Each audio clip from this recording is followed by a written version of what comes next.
Essential oils. Strictly speaking, essential oils are not oils. They don't contain fatty acids, but highly concentrated plant essences.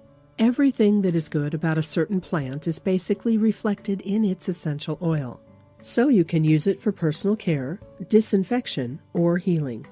Plants that are made into essential oils typically have potent antibacterial, antifungal, and antiviral properties.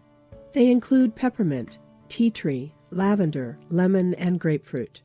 True essential oils are distinct from fragrance oils, which merely mimic the scents of certain plants without retaining their benefits. The former can be difficult to find in certain localities.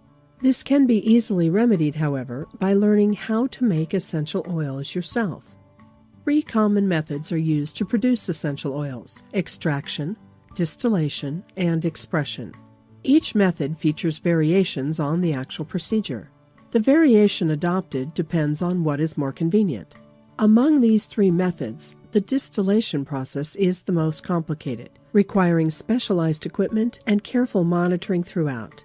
As for the expression method, its product is not strictly classified as an essential oil. This leaves us with the extraction method, which we will discuss step by step here. 1. To make your own essential oil through the solvent extraction method, you will need the following: the flowers from which the essence will be extracted. In this case, let us say that we will use roses. 120 proof vodka, a clear quart glass jar with a lid, a small dark-colored bottle, a porcelain-coated strainer, a small glass bowl, and some tight weave cheesecloth. 2. Take note that when making essential oils, you will need pounds and pounds of the plant material to make a small amount of essence. Therefore, expect a small yield. Prepare the plant material by using a dehydrator to evaporate its natural water content. In this case, the roses are ready when they start to wilt. 3. Shred the roses into the quart glass jar.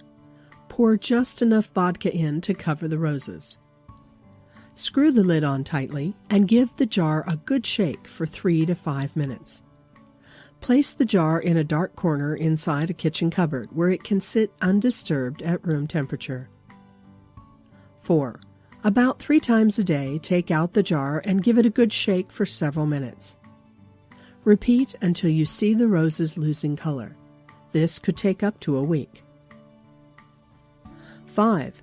Wear some protective rubber gloves. Using the porcelain-coated strainer, strain out the plant material from the vodka, being very careful not to spill any liquid. Shake the roses into the cheesecloth and squeeze it out by hand to get every last bit of vodka out. By this time, the vodka will smell terrible. Not to worry though, that is just about right. 6. Using the same vodka, you can repeat the rose soaking method several more times. Just make sure not to waste any vodka with each straining. If needed, you can add a little more to make sure that the rose petals get covered. The more you do this, the more essential oils you will be able to extract. 7. Once you are done with the rose soaking, strain as usual, but this time return the vodka into the quart glass jar and seal it up tight. Put it in the cupboard corner again, leaving it undisturbed in the dark for a day or 2. By this time, you will see some separation starting to occur. The vodka will separate from the essential oils and other plant materials. 8.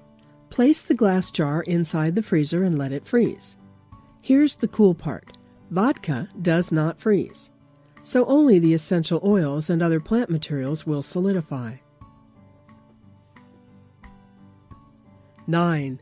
Afterwards, you will have to move fast before the essential oils melt. You will need a piece of cheesecloth laid inside of a glass bowl, another piece of cheesecloth secured around a clear canning jar so that it dips inside the neck, another small glass bowl, and a small dark bottle which will hold the essential oil. Have a spoon and dropper ready as well. 10.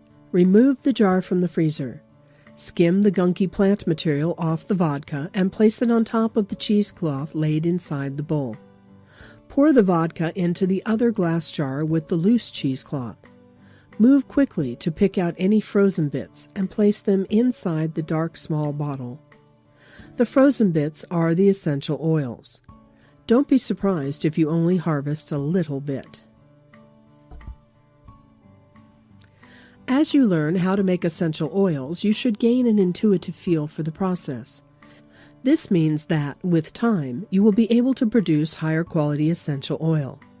You will also learn which plant materials are best for extraction and how to minimize wastage.